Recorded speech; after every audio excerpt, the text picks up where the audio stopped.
Hey there, listeners. Thank you for tuning in again to Tokyo Wave. We don't have a new episode for you this week, but we are starting a new series on Tokyo Wave called Tokyo Wave Rewind, where we go back to some of our more interesting guest interviews, giving you a chance to listen to an interview you might not have heard of or experience it again. Today we have Benjamin Boas, writer, translator, Cool Japan ambassador, global communications specialist, and mahjong expert. Benjamin Boas shares his insights on Japan's efforts to use anime and manga to improve its image and the ins and outs of Japanese mahjong culture. Tokyo Wave Rewinds. Benjamin Boas is a writer, editor, and translator in addition to being a Cool Japan ambassador and mahjong expert. He is the author of 2 Japanese language books on Japanese culture and education published by Shogakukan, including Learning About Japan Through Manga and Video Games, itself a manga, making him one of the few non-Japanese authors to publish a manga in Japan. Benjamin has worked with publishers including Kawai Juku, Shogakukan, Tokyo University, and Tokyo Institute of Technology, and contributes regularly to media outlets including Netflix, the Yomiuri Shimbun, Metropolis Magazine, the Japan Times, and Time Out Tokyo. In 2015, Studio Ghibli published Benjamin's essay, Cool Japan Isn't Cool. This led the Japanese national government to name him a Cool Japan ambassador for the Cool Japan Initiative, in which he advises the Cabinet Office on its outward-facing cultural initiatives. He has appeared on a variety of television programs in this role, including NHK's Tokyo Eye 2020 and Journeys in Japan.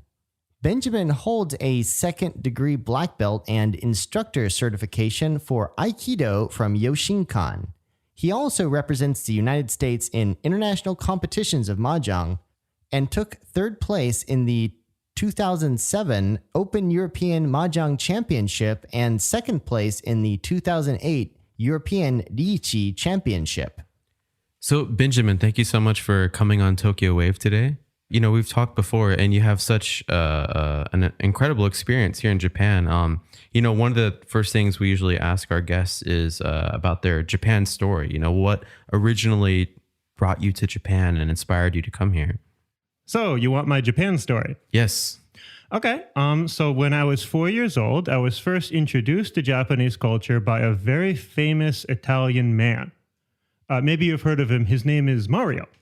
I played Mario as much as I could back in the 80s when we had Nintendo Entertainment Systems and called them Nintendo. Played Mario 1, Mario 2, Mario 3, Mario World. Played so many video games that I started wondering, well, where do these games come from?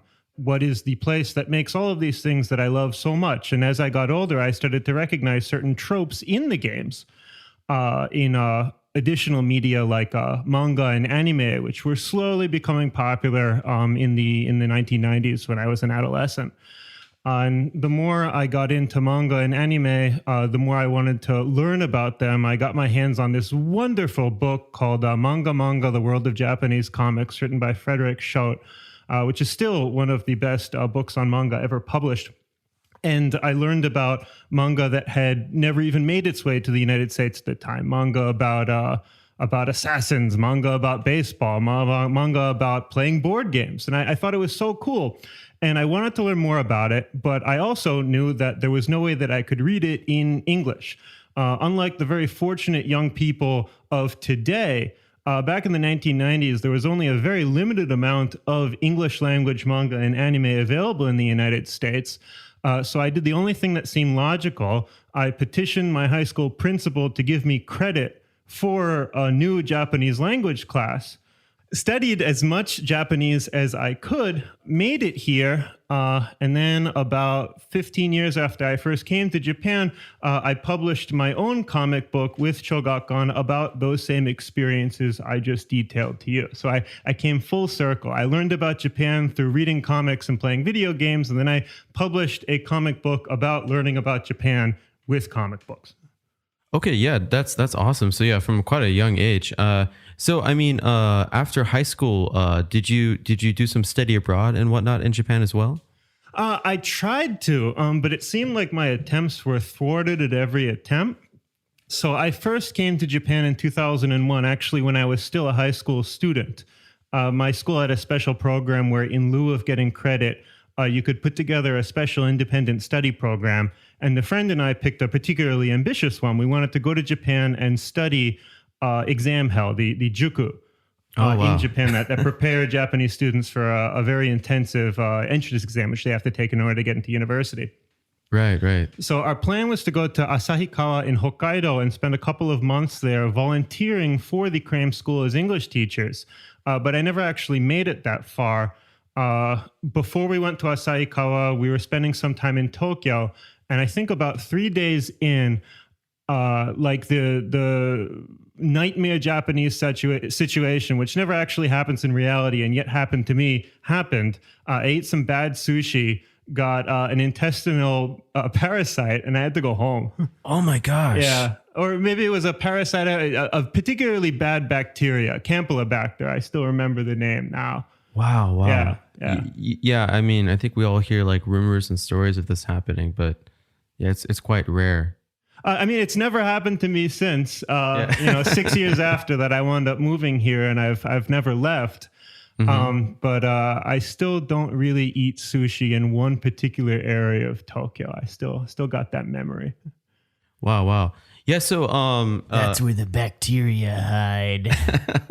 Or maybe it helped me, build up an immunity. Good in all things. Absolutely. Tell us a little bit about your first book. You mentioned before we started that it was just given a digital release on Amazon Kindle. That's right. That means that you can now buy it anywhere on Earth and enjoy it on any ebook reader in the world. How about that? Isn't that amazing? That's awesome. Yeah, congrats. Thank you. If you can read Japanese. If you can read Japanese. But all of the kanji in the book do have furigan on that. I made absolutely sure of that. So even if you're a beginner Japanese reader, it should be quite accessible. Getting the digital version of the book actually was quite a bit of work. It took us 5 years to do. Because since the book is about engaging with manga and popular media in Japan, we had to negotiate for the rights to use a lot of its contents.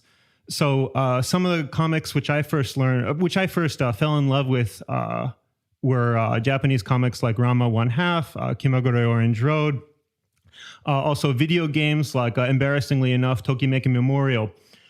And my editor and I actually had to go and approach the rights holders for every single one of these publications to get official permission to put them in the book. Oh, wow. Initially, it took months for print media, but for the digital version, it literally took years because it took that long to explain to the rights holders essentially what an ebook was. Oh, my gosh. So it was a long time coming, but I'm really, really excited about it. Every time I go around and I do my lectures or I go to international mahjong tournaments, people ask me about how to buy the book. And at least up until this year, it was really hard to outside of Japan. You had to import it. But now anyone at all should be able to get it with a click of a button. That's awesome. And yeah, congrats on the release. Thank you. I looking through the book a little bit before we talked, I noticed there were some familiar characters from some other series that you got in there. But as you said, you were able to negotiate to get them in there. Yeah, no, the trickiest one was Tokimeki Memorial, which was, it's known in certain circles as being the very first dating simulation game ever published in Japan. And for those who aren't in the know, a dating simulation game is a game in which you, as the protagonist, navigate what's usually a life as a high school male. And during each day, you have encounters which, generally speaking, females in the school. Depending on certain choices that you make, they may increase their affection levels towards you. And then at the end of the game, the goal of the game is that one of the girls will meet you underneath the school's sacred tree and confess her feelings for you. And then the game ends. There's absolutely nothing after that. It's very family friendly. Right. But when I was, a high school kid and not particularly popular with girls, I thought it was so interesting that, there's actually a game about trying to, navigate high school life that I could play as a high schooler in America. But, as you folks and folks who are listening might imagine, this game is not particularly popular to a general audience of people who perhaps are not so interested in the cartoon girls or perhaps not so interested in living life as a Japanese male high school student. And we tried to riff on that a little bit in the book, like I would play the game, in the book at least, in front of my girlfriend, who was understandably not so interested in playing a dating sim. Initially, we had that scene in, but when we showed it to the wonderful people who eventually did wind up giving the rights to use this thing, they didn't really like the idea that anyone at all would not want to play this dating simulator. So we had to change the lines a little bit to make them happy. Oh, wow. Yeah. I've seen these dating sims specifically. They're really big on Twitch. A lot of people will live stream these. In Japanese? Yeah, in Japanese. Yeah. And it was funny, and they're all super old, like 1980s video games. But as you said, everything you just described is what I've seen. You're a Japanese high schooler, and the main goal of the game is to just go around and get with as many girls as possible, right? Oh, no, it's not to get with as many girls as possible, at least in Tokimeki Memorial. It's just to get one. And I suppose you can replay the game, but there's nothing particularly risque about the original one. It did wind up spawning a whole genre, the Reiai simulation game, a dating sim, which then kind of expanded a bit into what's now known as visual novels. You can tell I know way too much about this at this point. Well, and then the polygamous version of this game came out, in which you have to catch them all, which is called Pokemon, became extremely popular in Japan. Pokemon did become extremely popular. I'm not so sure that it's in the same genre, but without a doubt, Pokemon was one of the famous media that came out in the late 90s, early 2000s that kind of sparked the boom that is now known in Japan as Cool Japan. Right on. Yeah. Did you guys do the card game? Yeah. TCG, yep. I have so many of those cards. I think I sold all mine, man, unfortunately. Well, you're out of luck because I have all of the Charizards. Wow, man. All of them. Wow, man. I gotta use more polite language when I talk to you in Japanese from now on. So, Ben, I think I've even got the blue one. Oh my God. I should be interviewing you. You cannot see my Charizard. How many times I had to say that when I was a kid? I just want to look at it. No. Yeah. So, Ben, reading over your bio and, for our listeners too, I'm really interested to hear more about your experience with mahjong, and, maybe you could help explain what mahjong is. Sure. So mahjong is a board game. It's played with tiles. And it's incredibly popular in East Asia. It's probably fair to say that it's the most popular board game in East Asia. It's certainly the most popular board game in Japan. Its origins go back hundreds of years, but the game itself has just about over maybe 130-year history. Interestingly, it came to Japan around the turn of the century from two places simultaneously, China and the United States. No one has been able to definitively say which country originated it first, although of course it was originally developed in China. It just might have come to through the United States first. In Japan, around the mid 20th century, it became incredibly popular amongst Japanese white-collar workers, office workers. It was one of the two major forms of leisure in elite Japanese companies and organizations. So, for example, I should back up a bit. I know way too much about mahjong. I did my undergraduate thesis at Brown University on mahjong. After I graduated from Brown, I did a year's Fulbright fellowship specifically on Japanese mahjong at Kyoto University.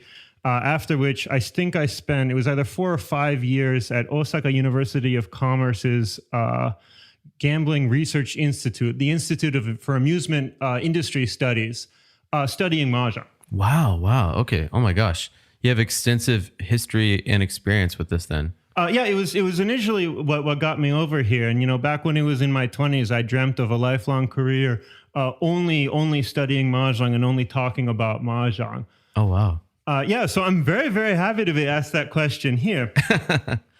So mahjong is an incredibly popular board game, and in Japan, it's very, very deeply linked to white-collar work culture, particularly male white-collar work culture. And long It story, also usually involves chain smoking as well. well, that's also something that's heavily linked to white-collar work culture Is in that Japan. the other board game that was popular in the 70s and 80s? Well, the other form of leisure that was popular in the 70s and 80s was group drinking, what's known as nomikai, which is, of course, still popular. Mahjong, at least when played in person, is not as popular as it used to be. It's been largely supplanted by golf. Nowadays, most of the folks of our generation, I'd still like to think of myself as young, play mahjong using online devices, smartphones, in video arcades, and on their computer. Mahjong parlors still exist, but they don't host the large office groups that they used to. Right. Come to think of it, I think I even was able to play mahjong online on a website called doramahjong.com. Oh, yeah. So Dora Mahjong is really interesting in that it's a site that's based out of Europe.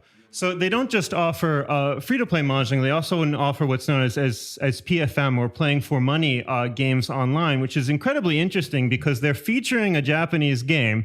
Japanese mahjong is distinct from other forms of mahjong. So they're featuring a game which up until recently was only played in Japan, but they're allowing people to gamble on the game, which is something that at least legally, you're not allowed to do in Japan. So it's this very interesting combination. You get a game that you can only play in Japan, but you're playing it in a way that can't be played in Japan. It's funny. I think these kind of underground gambling mahjong games came to the public spotlight even somewhat recently because Japan's top prosecutor was actually caught gambling on a mahjong game. Didn't we talk about that early in the year? I think we did, yeah. Yeah, so it's interesting. That's not the first time that happened. That is to say, it's not the first time that a major figure in law enforcement got caught playing mahjong for money with other people in law enforcement and with newspaper writers. Interestingly enough, the time and true way for newspaper reporters in Japan to get information from law enforcement agencies has been to play mahjong for money with them. During my Fulbright year, I made friends with this just amazing guy who used to work for the Kobe newspaper, who told me about all the games that he would play with the local police commissioner, and how after the end of every session of every game session, they would go out into the alley behind the parlor, and envelopes may or may not have changed hands, is the way that he put it to me. Oh, wow. Oh, wow. Well, I need to get this scoop on this crime. I need to go, talk to the police commissioner and, commit a crime. Well, I mean, like as with many informal things being done in Japan, it's not surprising so much that people are engaging in illegal activities. It's surprising that so much attention is being paid to one particular interest when all of the insiders in that area know that it's very, very common behavior. I mean, mahjong did used to be almost as popular as group drinking amongst white-collar professionals in Japan. That's a lot of people. And I don't think very many of them weren't playing for money. What time period was it that mahjong had this kind of popularity? 70s, 80s, and it started to decline in the 90s, right with the bubble. When golf started to become more affordable, golf then became the place where informal gambling started to happen in the business community. It's probably still where it happens. Gotcha. So sad. I don't really like golf. It's really boring. I find as I get older, I start to like being outside in quieter environments more than I like being in closed, smoky environments when I was 20. So you never know, Aaron. Your taste might change. Yeah.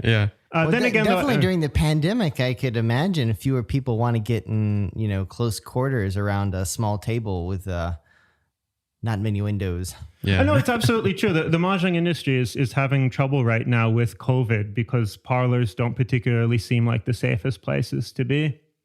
For sure. So Ben, with all this research into mahjong, and I imagine you have a lot of playing experience, why didn't you become a mahjong pro, or did anything hinder you from going down that path?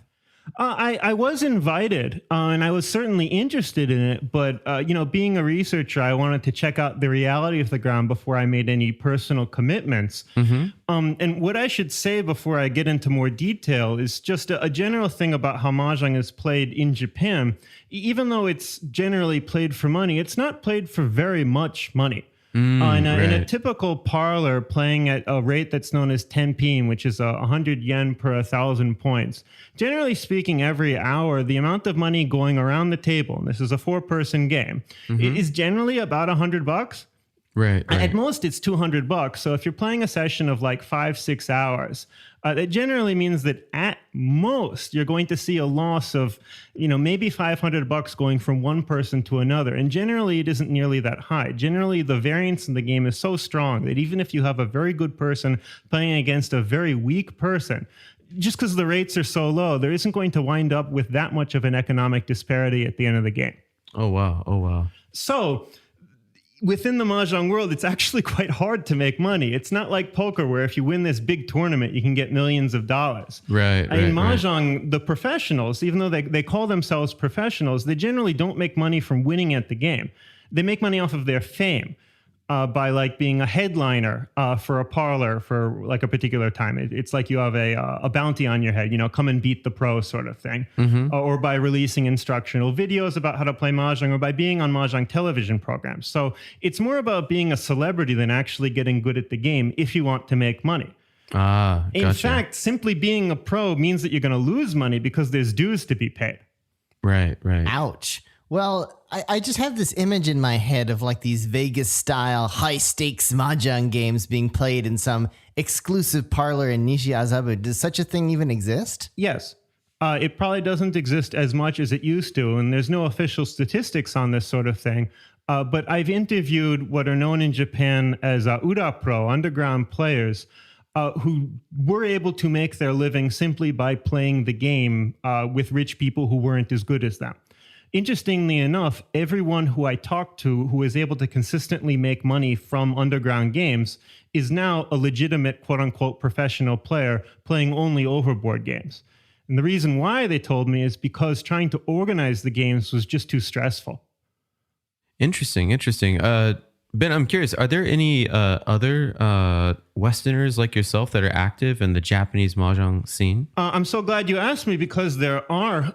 Jen Barr and Garth Nelson have been pros with the Japanese Professional Mahjong League for, I believe, just about 15 years now, and they've done an amazing job of spreading the game all around the world. They were later joined by Gemma Sakamoto, who I believe is now still head of the European Mahjong European Mahjong Association.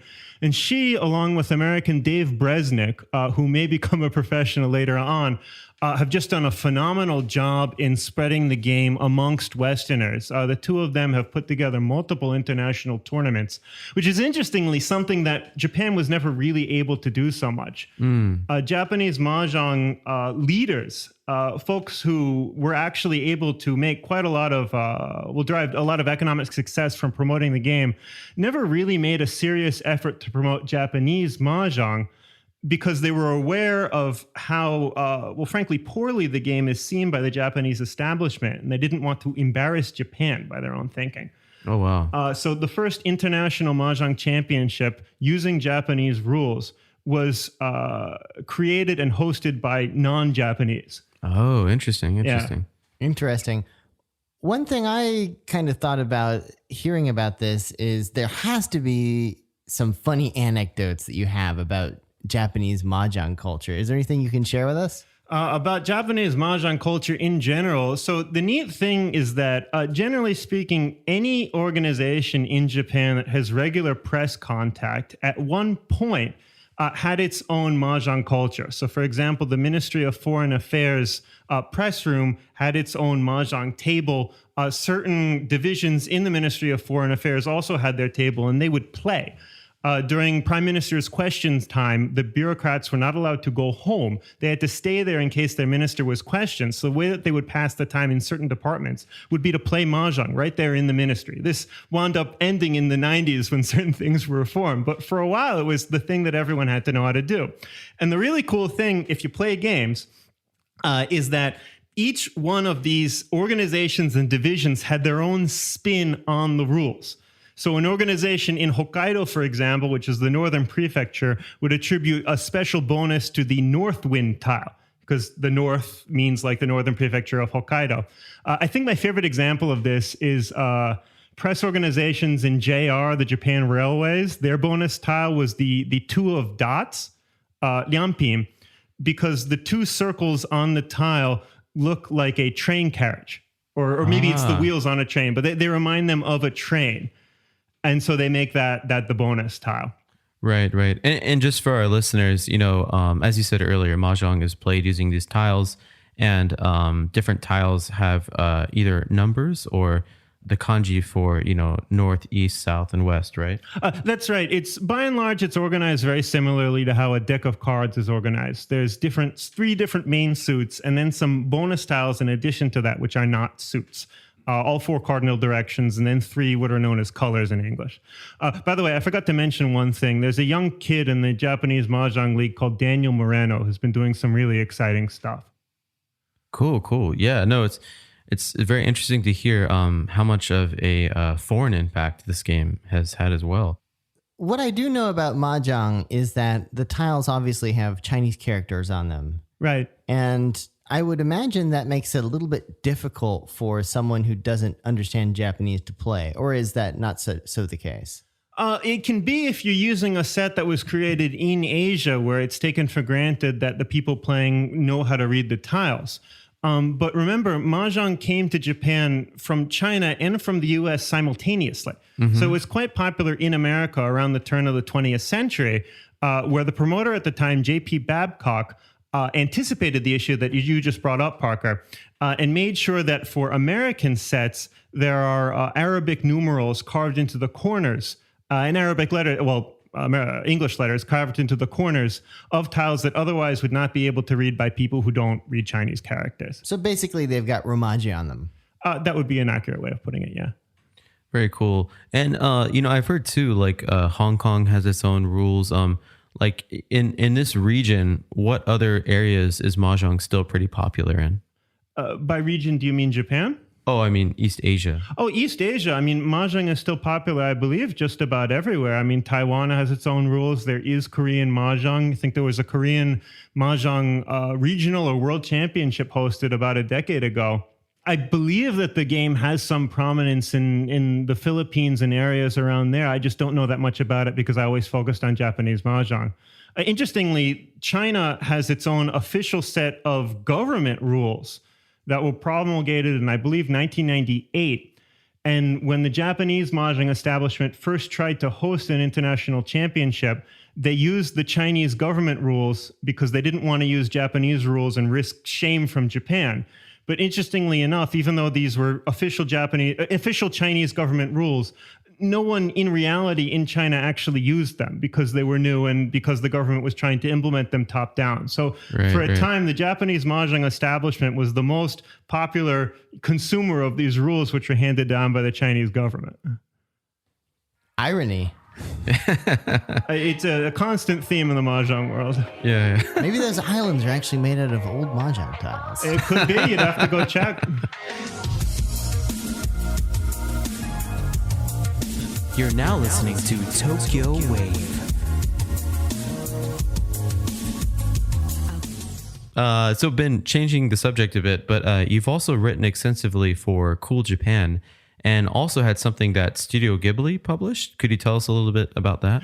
Sure. So back in, I believe it was 2015, right after I was named the tourism ambassador for Nakano Award and started getting involved in tourism promotion in Japan, the publishing division of Studio Ghibli reached out to me and asked them to contribute to their monthly literary magazine. It's called Neppu. It's actually available for free. Little known fact, you have to know where it's distributed. They wanted to get a unique perspective on how Japan promotes itself to the outside world, which I understood as being a critical perspective. So I wrote just about the most critical essay for them that I could about the Cool Japan program, how Japan tries to promote itself to the outside world. The title of my essay was Kuru Japan wa kuru janai. In other words, Cool Japan is not cool. And I the main point of my essay was that Japan has a tendency to promote Japan to itself rather than the outside world, and that in order to be an effective communicator, Japan should shift more towards what the outside perspective of Japan is, rather than what Japanese insiders conceive Japan to be.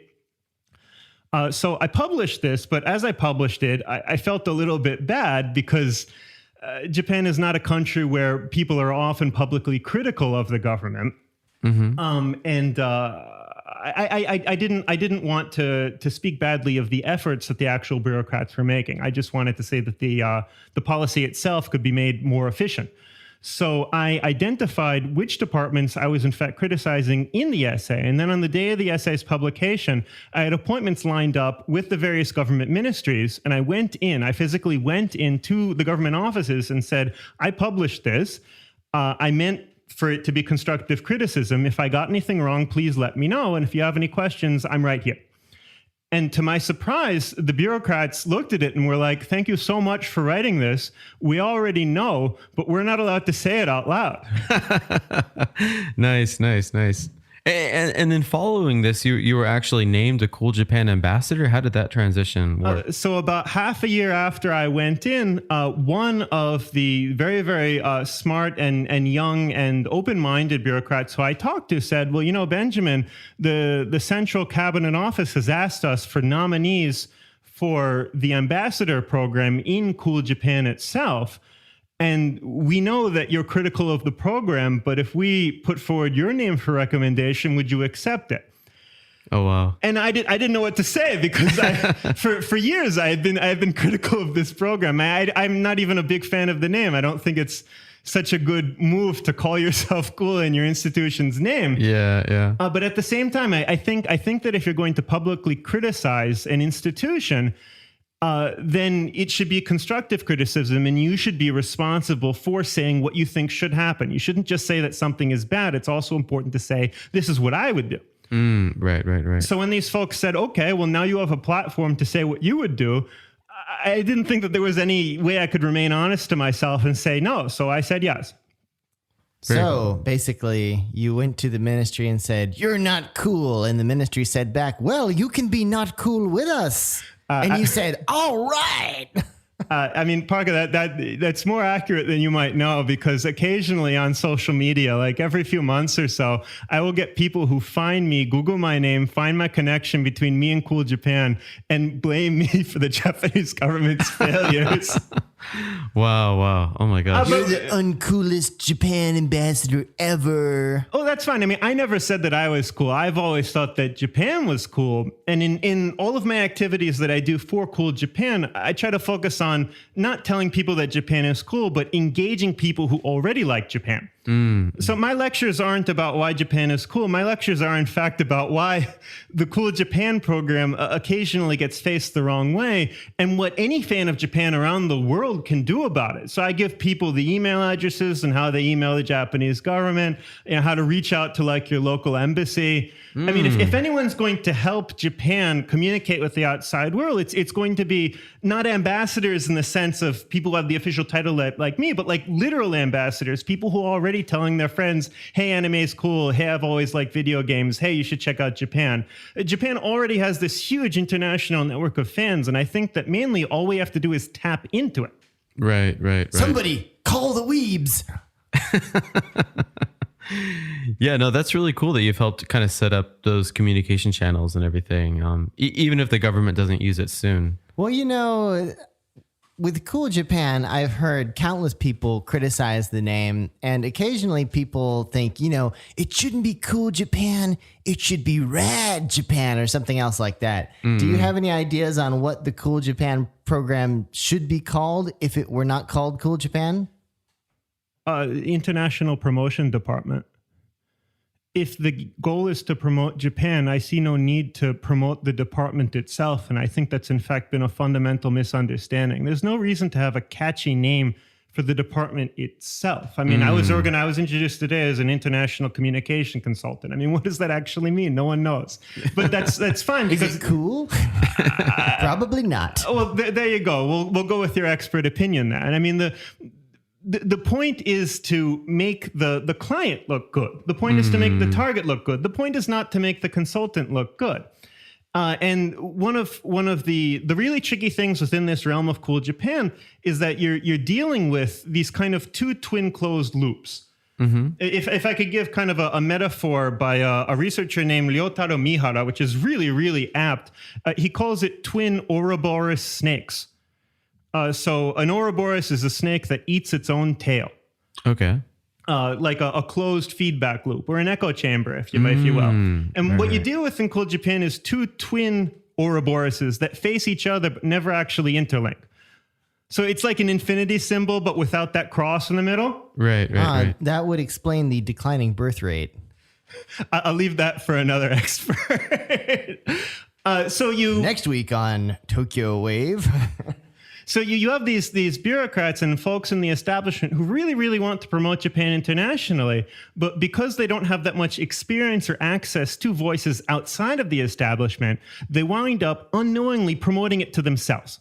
But on the other hand, you also have the international fan community without real inroads to the government, who are crying out for, more connections, more stuff from Japan, better content.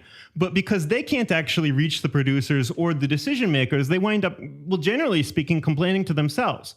So these two loops never quite intersect. And it's really too bad, because if there was just a little bit more, cordial or, mutual interaction, I think that people would have a lot more friends. Yeah, interesting. I wonder what a cool America would promote. Guns. Get your guns. Guns and gators. We would be good, cool America ambassadors. I mean, of course, the fact that you can say it ironically already proves the point. Hollywood never tried to brand itself as Cool America, and yet it still became the major media franchise for the international global community. Right. The point is to engage the audience with your brand and your content, not engage the audience with you yourself. Yep, exactly. You want that to kind of you don't want people to know, right? That's the whole idea of soft power. So we shouldn't talk about guns and gators. We need to get Japanese people talking about guns and gators. Exactly. And they shouldn't know who we are. It's actually funny. We're having a few jokes about this, but very seriously, one of the big problems with public diplomacy, and we had Dr. Nancy Snow here on here last week. And also, I have recently participated on a panel about Japan's nation branding strategy. And one of the biggest problems that Japan faces is exactly that. The government tends to make its Cool Japan / public diplomacy initiatives very first person. And so it's very obvious that the Japanese government is saying, look at us, we're cool. You like our stuff, right? And that just doesn't really come across very well. And there's actually data that suggests that when these sort of national initiatives to improve the image of a specific country are seen as coming directly from that country's government, they are overwhelmingly negatively perceived. And so the need for grassroots initiatives, so really getting the enthusiasts to complain amongst themselves, perhaps that is actually the strategy. Well, I'd prefer actually that the enthusiasts complain directly to the Japanese government. Why isn't there a new episode of Attack on Titan every day, Mr. Suga? We can't stand it anymore. So, I mean, I'm sure that you're joking, but I've actually gotten similar questions like that in the lectures that I've given. When I went to Columbia University last year, I believe one student asked me why Scarlett Johansson, a Caucasian woman, was starring in the Koka Kidotai, the Ghost in the Shell remake. Yes. And I think it's great that people are actually saying these things out loud, because if they don't say it, the Japanese government isn't going to hear it. I passed that on. The studio would be the one who controls that, not really the government, but I passed it on. I pass on anything that I hear, because without real feedback from real fans, honestly, the government has no way of knowing. Just imagine the Japanese prime minister calling up Scarlett Johansson. Hello, Miss Johansson? You're fired. Have a nice day. Maybe that's what needs to happen. I don't know. Yeah, I remember just that was a whole debacle, and that movie was a disaster in my opinion. But It's really sad. I feel like every time that specifically Hollywood tries to do something related to Japanese culture, like, I mean, what is it? Like Memoirs of a Geisha was full of gaijins. I mean, why? yeah, and they were all speaking English, right? Didn't they? The performers, they actually spoke English in that movie, right? Yeah. Oh, I mean, it's like the Karate Kid Part 2, where they all go to Okinawa, where all of the Japanese people and Okinawan people, oddly enough, all speak English with this horrible accent, which doesn't actually exist. But, you know, maybe with enough feedback, current media can look a little bit more up to date. I hear Netflix is doing great things. Yeah. No, it's funny too how you guys both mentioned examples of countries that obviously are trying to promote themselves, and it's just a very, very negative image. The CCP does the same thing with the Global Times. Have you guys read the Global Times before? Yes. Yeah, it's probably one of the best. This week's new headline: Death to America, Part 15. If you're interested in propaganda, the Global Times is just a lot of fun. So the irony here is that as we have the outsider's perspectives, so we can see these things as they play outside Japan, where a lot of it flops, but within Japan it can actually be quite successful. And here's the rub. I mean, the etymology of cool Japan isn't the English cool Japan. It's a Japanese word. It's kuru, which is, the Japanese transliteration of the word cool. Yeah. And then Japan, which everyone in Japan knows is the foreigner's way of saying their own country, which otherwise they would say Nihon. So cool Japan doesn't sound so great in English, but in Japanese, it sounds like a nice way of almost appropriating the foreigner perspective on Japan itself. And it plays really well here. There's a show on NHK called Cool Japan. It's a little bit longer than that, but everyone knows it generally as Cool Japan, that I believe has been on the air for 15 years now. Oh, wow. It's domestically broadcast. So it shows a panel of foreigners who go on and on about how X, Y, or Z theme is cool. And it has a host who kind of embarrassingly is a Japanese male who doesn't speak English, who at the end picks the thing which is deemed appropriate to be spread to the world, as if people outside of Japan can't pick it for themselves.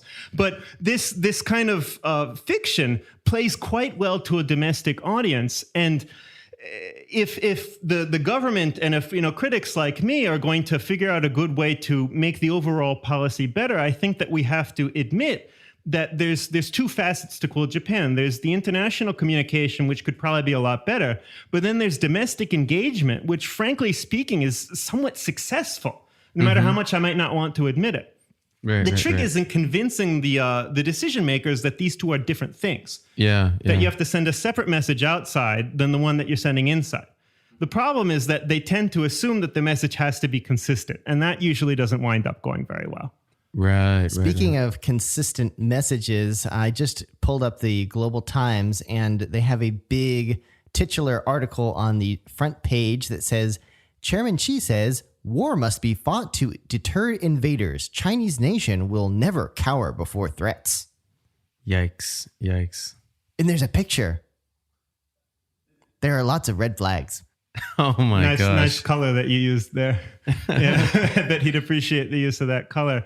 I mean, just speaking honestly, my guess is that message, for better or for worse, played quite well amongst the domestic decision makers within that country. Just as Cool Japan messaging in certain areas of Japan also plays quite well, no matter how silly it might seem to outsiders.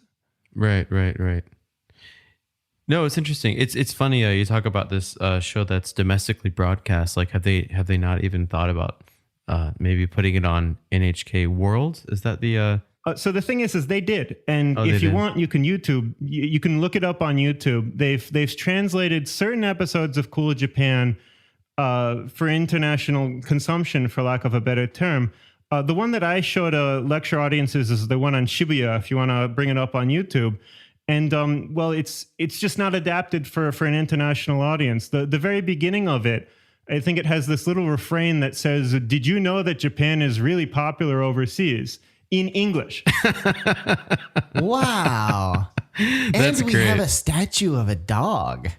So it's like, some commercial that's like, beyond parody, like, oh, hey, did you know that all young people love Olive Garden?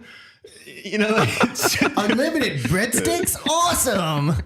and if your idea is to target people who appreciate irony, like maybe if you really want to get the hipster crowd in, maybe that works. But I don't think that they gave it that much thought. I think it was just a literal translation. Whereas my recommendation would be to make sure that the communication channels are separate. Right. Yeah. I can just imagine too that they don't even put a lot of budget into doing that kind of stuff, right? When they release it to an international audience? I couldn't speak on the specifics of any particular efforts. For my Cool Japan work, I am not paid particularly well at all, and I don't mind because this country has been really, really good to me. Any job that I'm offered with Cool Japan, I take if I can, even if I'm not doing it for any money at all, because I want to give back. I mean, I'm not Japanese. I don't know this country the way that, natives would. I do know something about an international perspective. So if I'm called on to help there, I honestly want to. This country has been really, really good to me.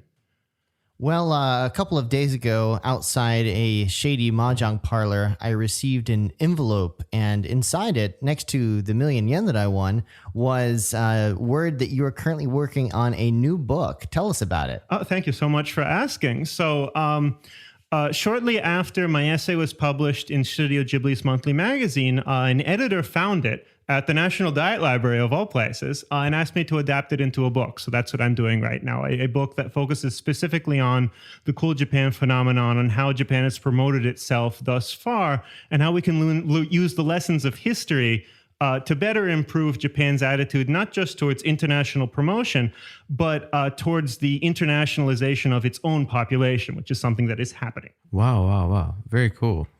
Thank you. That is exactly the right adjective. Cool Japan.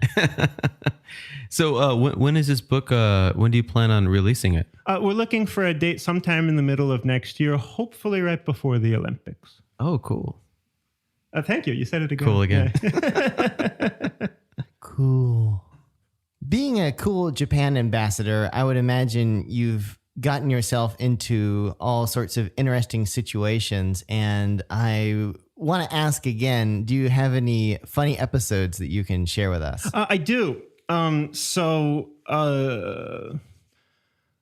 Within the Cool Japan community itself, and I believe amongst all ambassadors, I'm known as being the guy who says the things out loud that no one else says, but everyone thinks. And I've kind of taken that mantle on as a bit of a mission. And that is why in 2017, and you can see the video of this on my Facebook page if you look it up, during the Q&A session of the annual general meeting of Cool Japan, with the chairman of Kadokawa and the minister for Cool Japan looking on, I raised my hand and said, you said that you were looking for ways to improve the Cool Japan program. Have you considered changing the name? No one in the outside world seems to like it.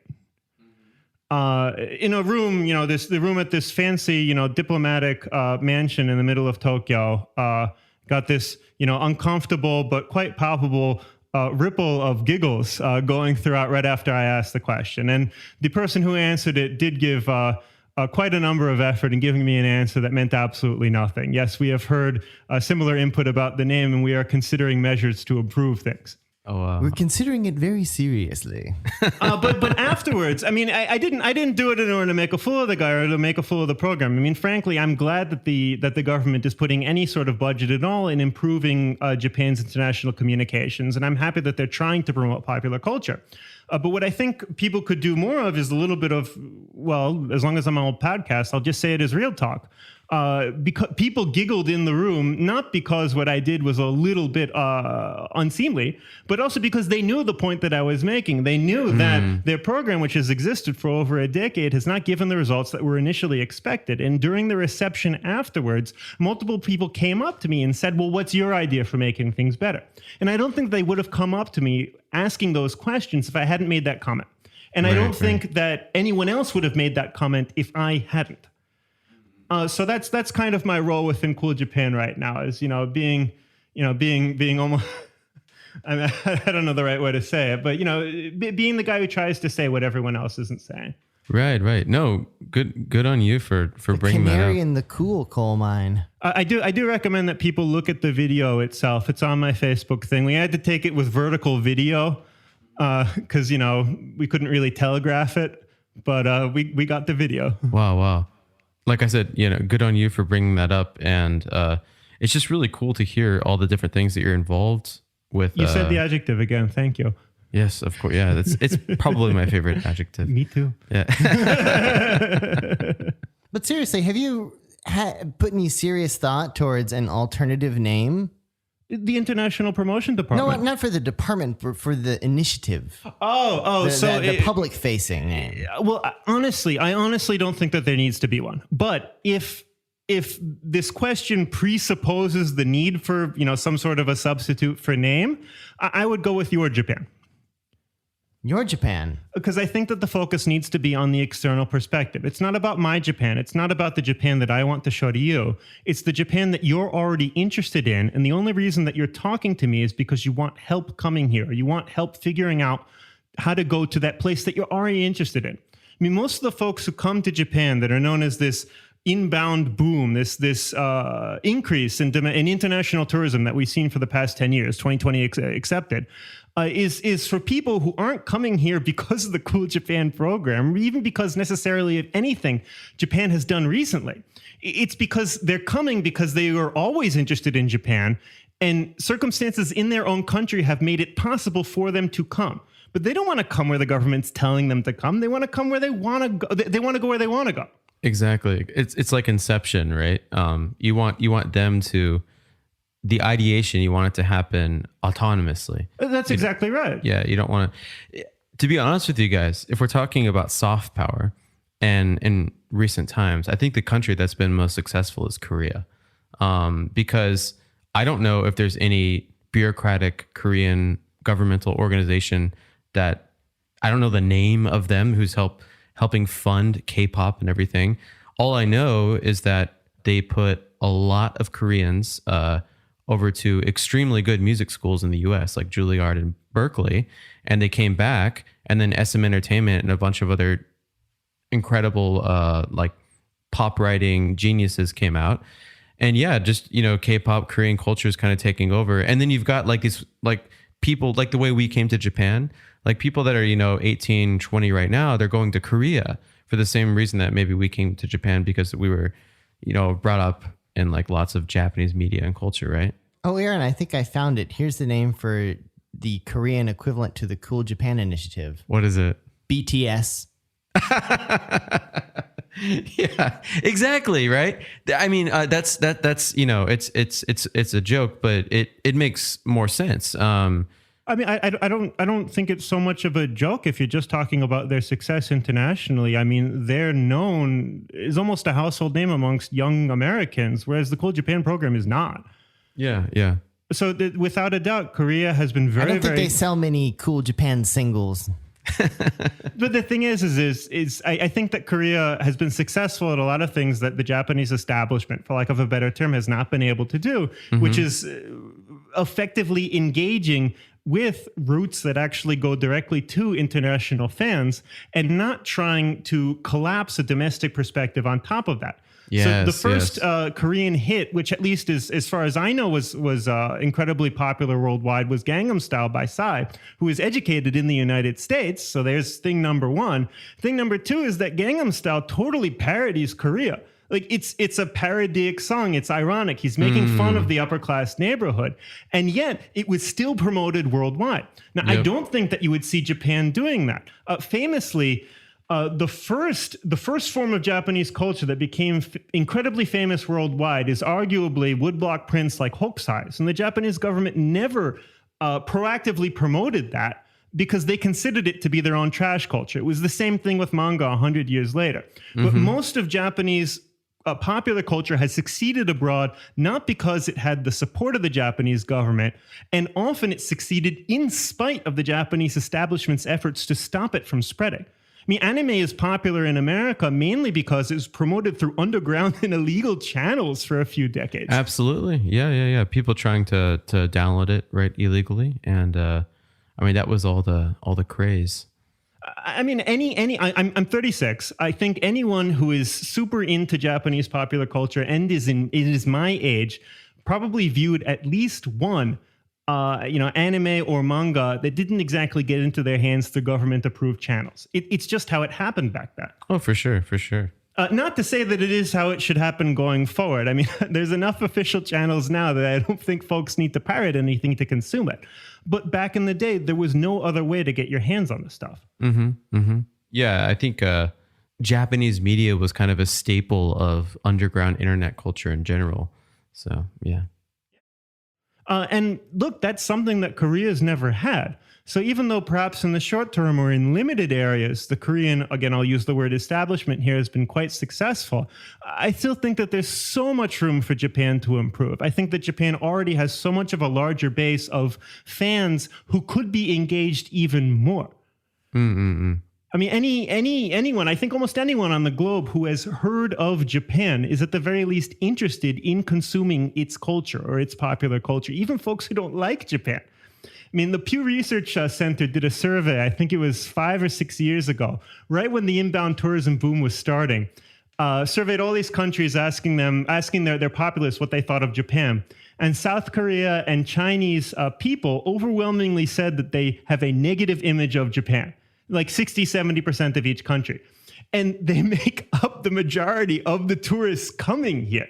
Yeah. So even folks who are willing to like tell a researcher, oh, I don't like Japan, are still coming here, are still buying Japanese products, are still consuming Japanese media. So Japan can be on top whenever it wants. It's just for some reason, the ducks haven't quite aligned themselves yet. But I think it can happen. Yeah, yeah. Hey, man on the street, what do you think about Japan? Oh, I hate Japan. That's why I'm here right now. Well, there's quite a number of folks like that in the international community, isn't there?